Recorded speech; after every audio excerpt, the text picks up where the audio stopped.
Welcome to the Borealis experience. I'm your host Aurora, and I'm very happy to be spending some time with you today. Sorry, my puppy is playing in the background and just distracted me a little bit. Thank you so much for tuning in. I have so much respect for you.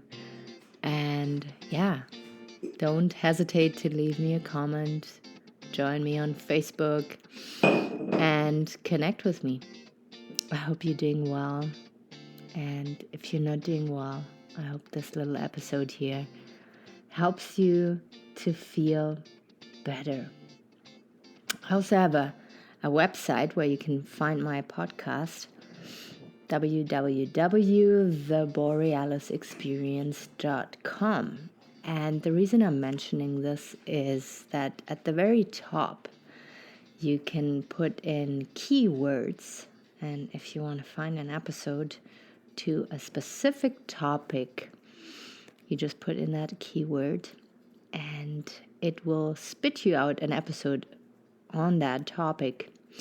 If I haven't produced an episode on a topic that you need and want me to talk about, then never hesitate to shoot me a message and let me know what you need, and I will make sure to cover your topic. Also anonymously if you don't want to be mentioned.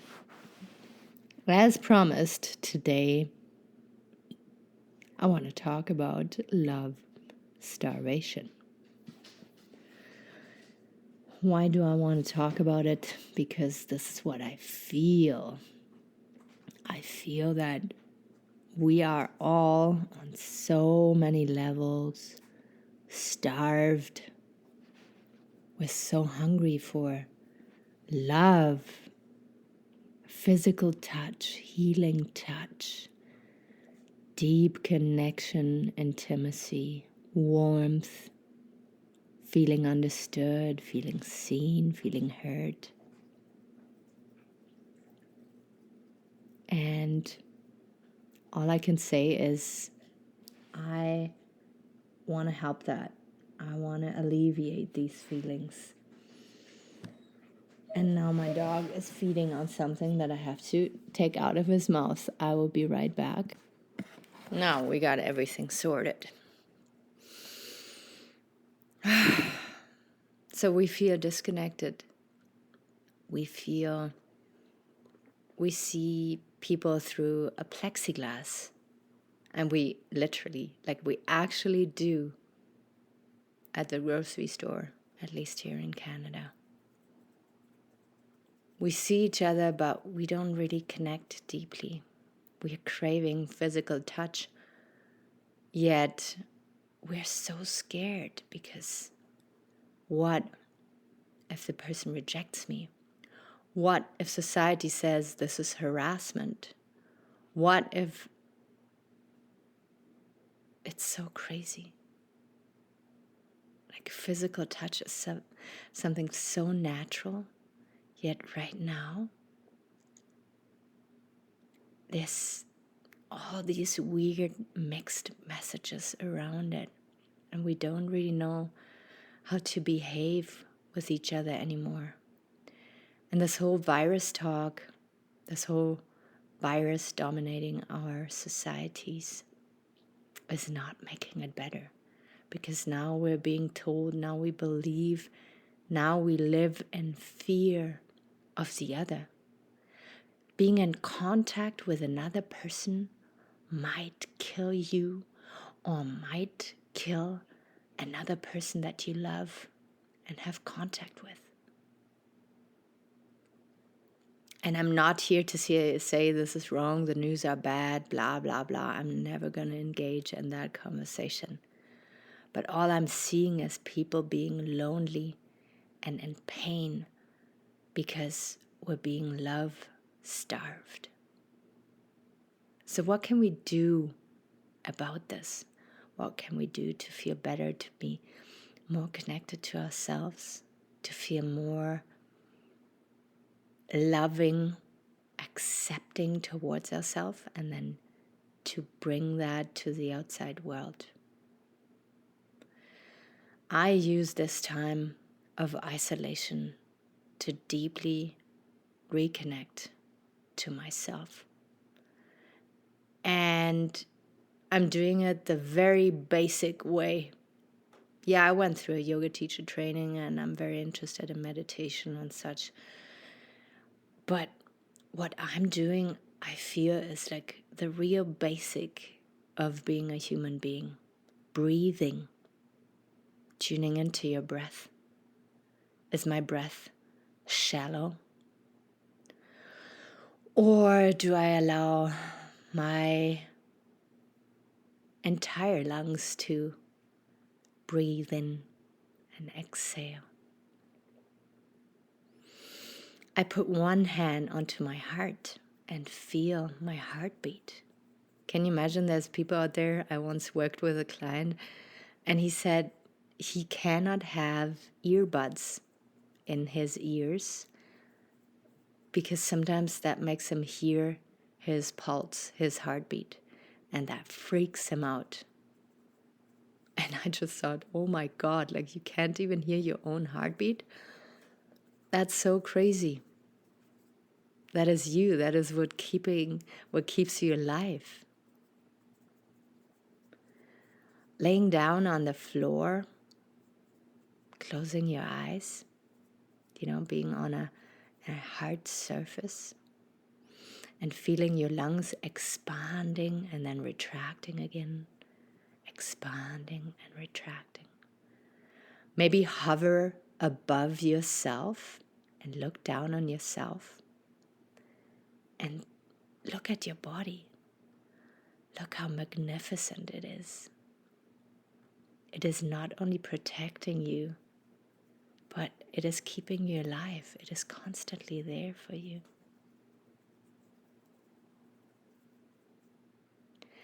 And then you go further and maybe you have a mirror and can look yourself in the eyes, or maybe you just can look out the window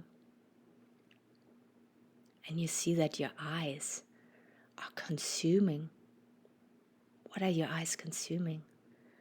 Are they consuming good, nurturing energy? Or is it fast food?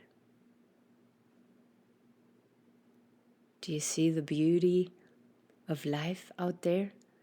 Or do you see gray shades and darkness and fear and hatred? Now you go to your ears. What are your ears consuming? Is it beautiful, soothing music? Is it a soothing voice of someone you love? Is it content that makes you feel good?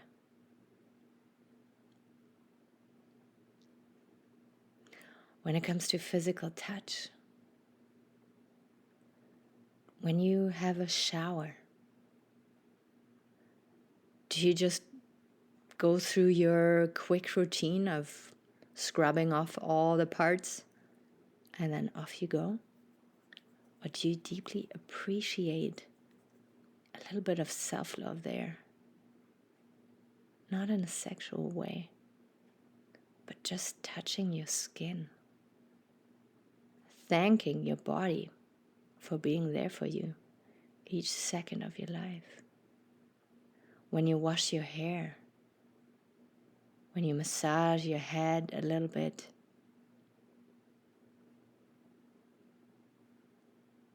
you can see that you can give yourself warmth and love and shelter and nurturing with your bare hands, without any expensive creams or whatever is out there that people are trying to sell to you. Your hands can be very healing, not only on other bodies,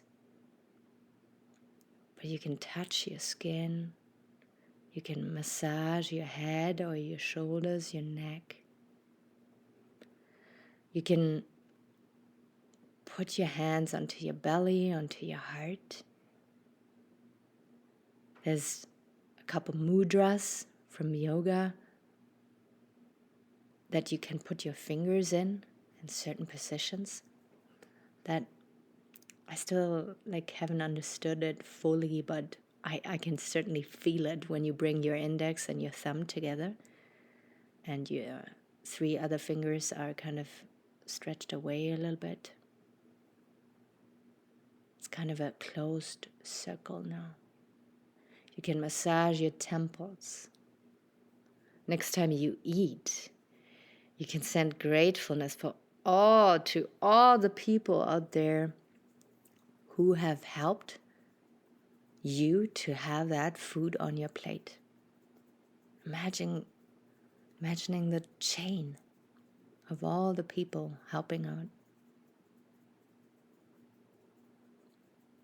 And then you taste that food and you deeply appreciate what you're eating there. You know that what you eat is what you become, right? You ingest your food and you not only poop it out again, your body actually takes it in, takes the nutrients out and keeps it in your body, supports your nervous system, your organs, your heart. Everything you eat will affect your health and the way you feel mentally and emotionally. So you sit there, you appreciate your food, you appreciate everybody who has helped you to get it onto your plate, and then you imagine your body absorbing all the good nutrients. And you know what the funny thing is with people who want to lose weight, once they do this little exercise, they realize, holy shit, I don't need that extra chocolate. I don't need that extra fries that I just ordered. My body is soaking all of this in. I have to scrub my pans and my plates and my cutlery with so much soap because it is so greasy and all caked in.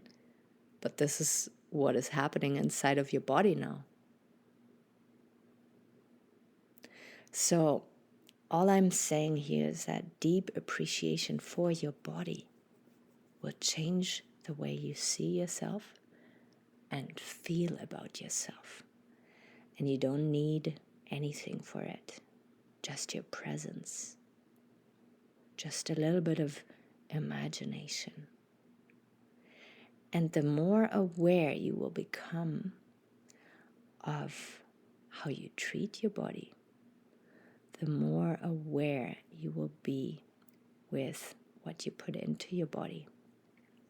And your body is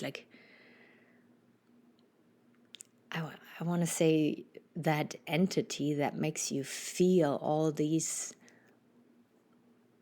things, right? The feelings and the pain, the suffering, the love. So if you treat that body well, you will be more receptive to love as well. And that in return can be seen by other people. They can see the self-acceptance, the self-respect. They can see that glow and they will be so magnetized by you. Being present with yourself and taking deep care of yourself. They want to connect to that because that is something they are missing. And then you can teach them what I'm teaching you here. And then if people are open for it, you can start a conversation, a deep connection. And we can start to talk about physical touch again. I feel, like I said at the beginning, there's so many mixed messages out there when it comes to physical touch and sexuality and consent and harassment and blah, blah, blah. If we learn to properly communicate with each other again, we will open up to each other like flowers to the bee. And then you can be the bee again, or you can be the flower and receive. and we can all connect on deeper levels to each other again. But we have to gain trust again. There's so much distrust and fear out there. We have to gain trust in ourselves, in our bodies. Trust that we can strengthen our immune system with these self-love practices.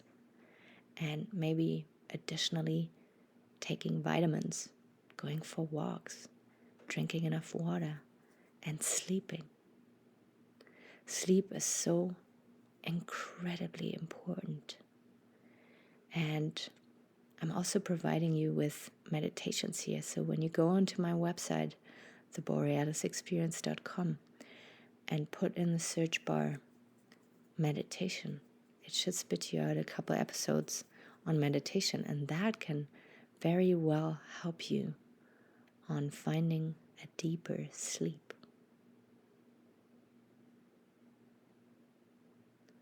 So I see and feel the love starvation in our society, and my vision is to give people these tools. And the funny thing is that I know we each have these tools. We just have to be remembered. I'm not teaching you something new here. I'm just remembering you of the power you have, and not only the power, but the connection to yourself that you have. And I remind you, sorry, I don't say I remember you, I remind you. I remind you of the huge love that you're carrying inside of yourself. And that love wants to be expressed towards yourself. And then through that, towards others. Deep trust, deep love go hand in hand and can dissolve hatred and fear.